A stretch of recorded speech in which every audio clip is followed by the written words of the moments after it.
Okay, so in this video, we're going to see how RT was processing the Sevastopol attack. Now, this was a pretty big deal, and while there was something in writing in Russian state media, I found it weird that there was only this one video about press TV journalist Johnny Miller witnesses Crimea attack. There was no major news coverage of it. There was no coverage of it as if, you know, how they normally get together and say, this is a terrorist attack, this is a terrorist attack. That may be coming, but it's not here yet. So we're going to watch this and see how they frame this. So, Press TV journalist Johnny Miller witnessed the Ukrainian missile strike on Sevastopol and shared the following video of the attack.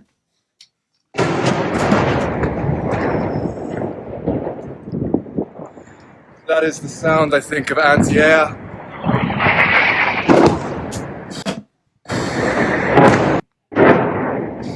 Press TV journalist Press TV. So here we go. Press TV journalist Johnny Miller witnessed the Ukrainian missile strike on Sevastopol and shared the following video of the attack.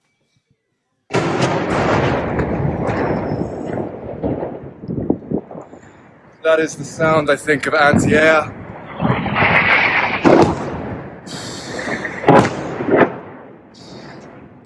Anti-air right above me there. In the middle. Sound like anti-air. That sounds like things hitting. At any rate, I'm no expert on it, but that's what he was saying, and it sounds different to me. Middle of Sevastopol right now. It's a bizarre scene. People are just swimming down there. People with kids just enjoying the beautiful harbor.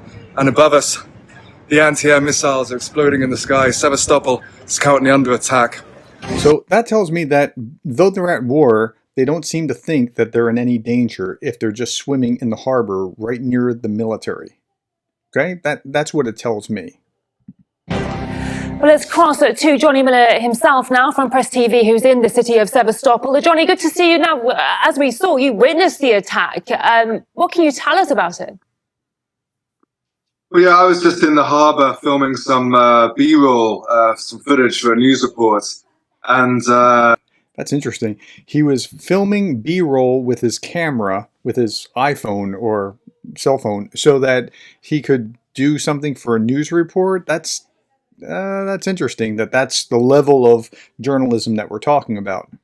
I saw some anti-air defense missiles go up, and then the major attacks happened in the center. He keeps calling it anti-air defense missiles, but I don't know if that's wishful thinking or if he actually knows that. I don't think that that's what it was, but again, I wasn't there. I can't actually say. It's loud explosions. I saw one explosion in the sky right above me.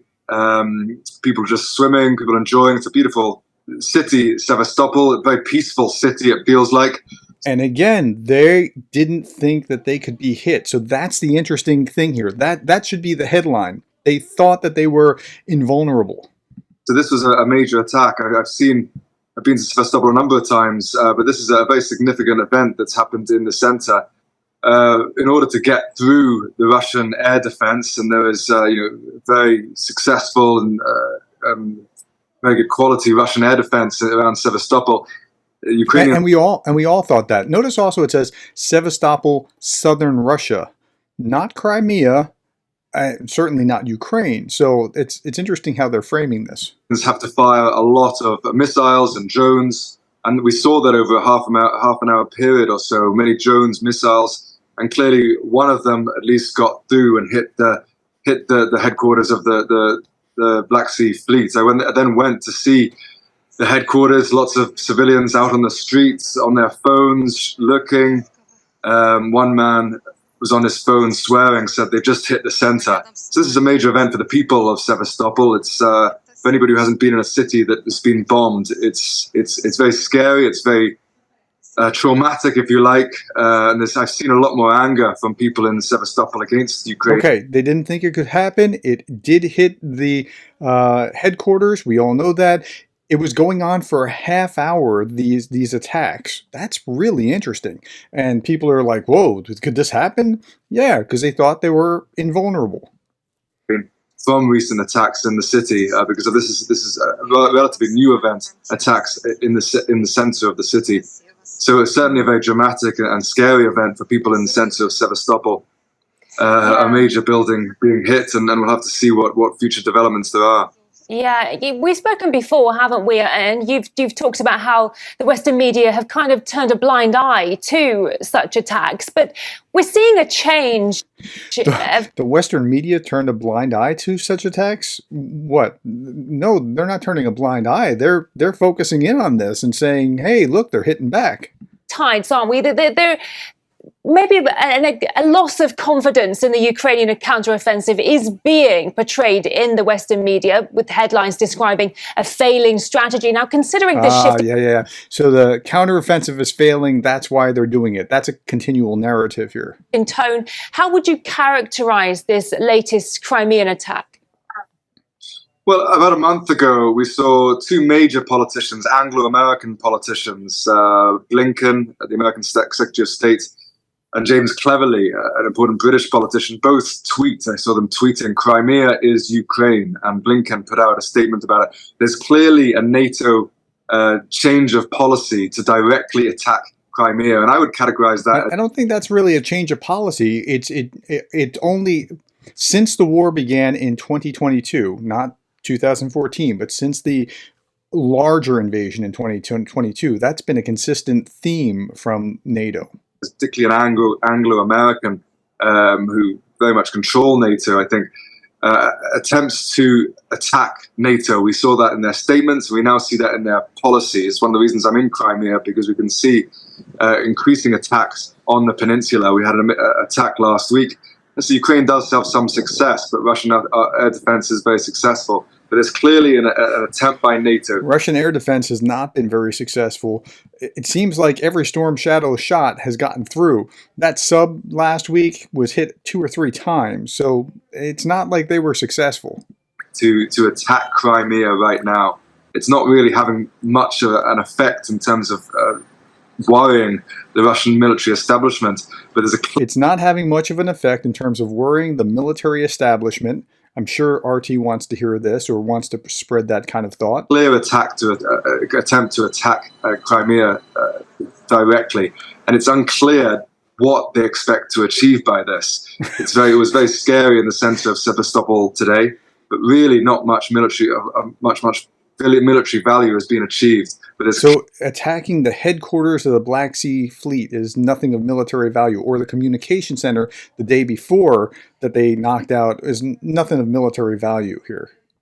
Clearly an attempt to attack Crimea right now from Ukraine and its NATO backers. What's interesting is that shortly after you posted your eyewitness account of the attack, some media outlets started branding you as anti-Kremlin or an anti-Russian journalist. Interesting, isn't it, that you have to be in one camp or the other? No such thing as neutral anymore. What's your reaction? Well, there's not, and really, but they're saying he's anti-Russian because he was showing what Ukraine did to Russia, and that's the thing. You can't give Russia a black eye, otherwise you're bad. Even telling the truth, you would be bad. To that. Well, I'll be totally honest with you. I forwarded a message from a friend of mine from a local Russian channel saying we have to look into this guy. Frankly, it made me very nervous, and I went back to my apartment.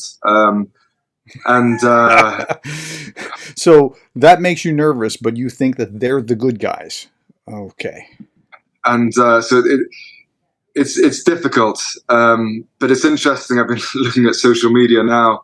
You know, my reports on Sevastopol, which has just happened, is just purely what has happened. And both Russian and Ukrainian accounts are accusing me of being a Russian agent and a Ukrainian agent.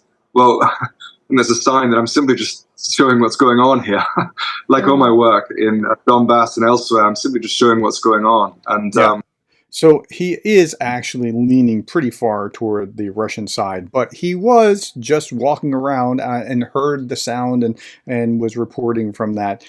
But if he's being interviewed by RT, you know which side he leans on. Okay, that's what RT was showing. They weren't showing a full-throated response, which means they probably don't have one yet, but we'll see that when it comes out. All right, thank you for your time, and thank you for the likes, shares, subscribes, coffees, and thank you for being the kind of person that cares about Ukraine.